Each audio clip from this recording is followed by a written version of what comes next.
যথোপযুক্ত পরীক্ষা ছাড়াই প্রথমবারের মতো প্রবাসীদের পোস্টাল ব্যালটে ভোট নেওয়া হবে, যা বড় চ্যালেঞ্জ বলে জানিয়েছেন নির্বাচন কমিশনার অবসরপ্রাপ্ত ব্রিগেডিয়ার জেনারেল আবুল ফজল মোহাম্মদ সানাউল্লাহ। বিকেলে পোস্টাল ব্যালটে ভোটদান পদ্ধতি নিয়ে প্রবাসী ভোটারদের সঙ্গে অনলাইন সভায় একথা বলেন তিনি।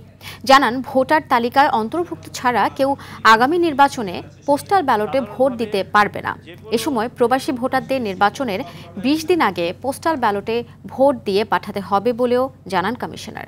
বলেন, দেরি করলে নির্বাচনের পরে ভোট পৌঁছাতে পারে, সেক্ষেত্রে ভোটটি নিতে পারবে না কমিশন।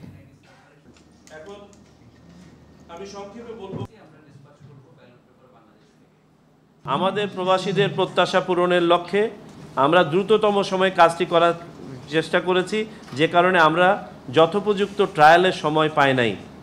ফলশ্রুতিতে আমাদের ছোটখাটো অত্যুক্তি থাকতে পারে।